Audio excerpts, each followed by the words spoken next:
السلام عليكم شباب. رمضان كريم عليكم. آه، اليوم موضوعنا يكون موضوع جديد، وهو تفسير آية آه، رب المشرقين ورب المغربين.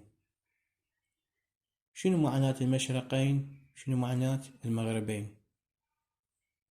مو مشرق، ما قال رب المشرق والمغرب، قال مشرقين اثنين ومغربين. وين هن يكونن؟ بحثت باليوتيوب وبكل مكان ماكو اي تفسير. هم قاعد يدورون، يعني علماء الدين السنة والشيعة قاعد يدورون تفسيرها ما يعرفون. بس كل واحد يحكي شكل، واحد يقول القمر والشمس، واحد يقول الشمال والجنوب، شروق على الشمال وشروق على الجنوب، ناس تقول كل من يحكي شكل، ناس تقول كواكب بيناتها اكو شموس تشرق وتغرب.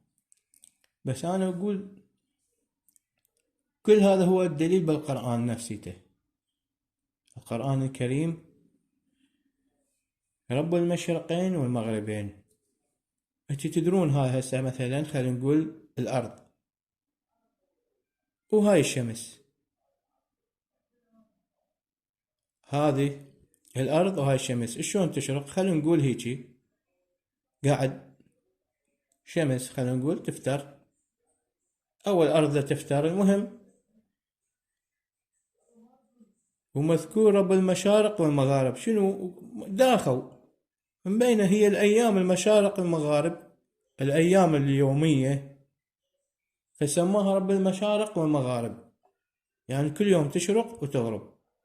لكن مشرقين ومغربين شنو النذني يدورون؟ واحد يقول هيك يعني معقولة علماء دين انتم ما عرفتوها؟ كل من يحكي شكل. زين واحد وين يروح بهالساعة؟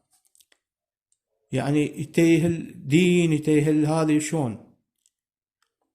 لازم نلقى الآية الصحيحة. دائما يضللونهم، يعني طبعا اكو ناس يتعمدون يضللون الواحد، يودوك مدري وين، يودوك مدري وين، يعني اكو تعمد في سبيل ما تعرف دينك، ما تعرفه شنو. بس راح اعطيكم تفسير اول مره موجود، اول مره بالقران. لا تطلعون عن الموضوع.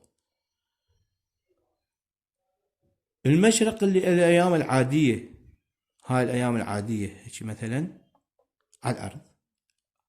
المشرق الثاني وينه؟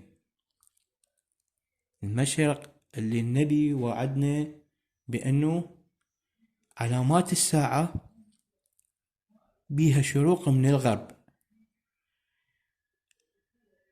علامات الساعه بيها شروق،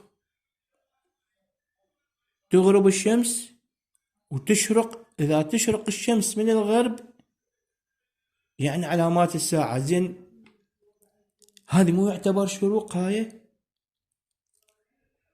فإذا اكو شروق عادية، هي شروقنا اللي احنا محتاجين عليها الأيام العادية.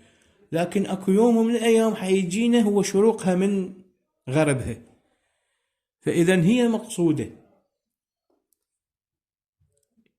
شيء أكيد اكو ناس حيوافقوني.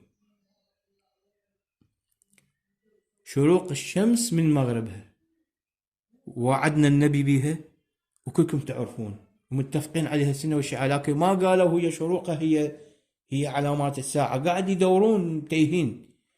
ناس تقول يمكن القمر، ناس تقول يمكن غير كوكب، غير مكان، واحد يشرق علاق، ناس تقول يجوز على الشمال، ناس تقول وين. حتقولوا لي صحيح، زين شلون انا اروح على هالمكان واقول لكم والله هي شروقها من غربها؟ تدرون النبي ابراهيم عليه السلام بدا يحاجج هو والنمرود. النمرود قتل واحد، النبي ابراهيم قال له انت ما تقدر تحيي وتميت للنمرود.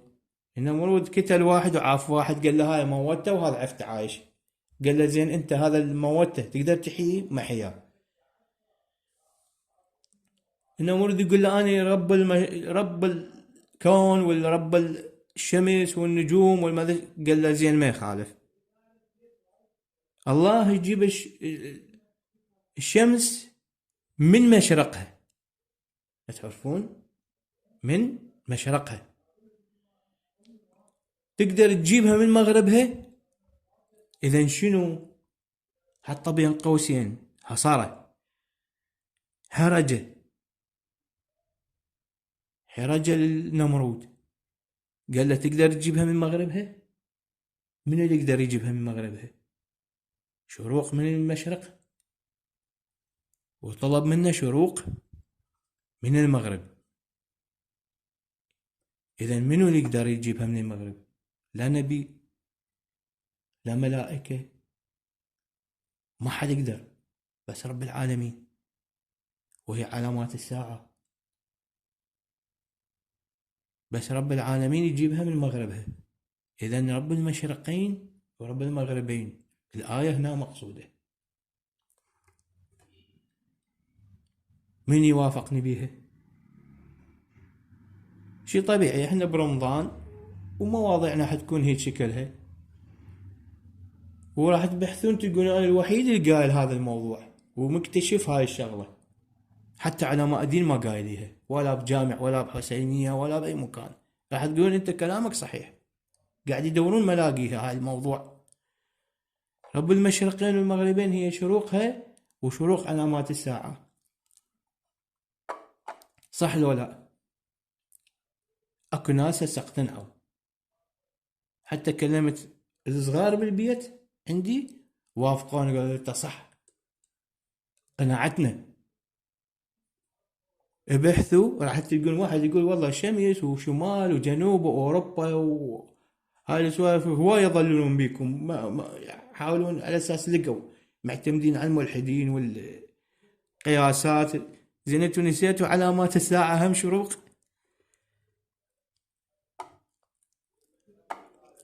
وان شاء الله مواضيعنا احلى واحسن، وحتقول انت واحد عبقري. واللي اقتنع بكلامي حط لايك حتى الفيديو ينتشر، وبحثوا عن الآية وتفسيرها، حتقول انت اكثر واحد صحيح.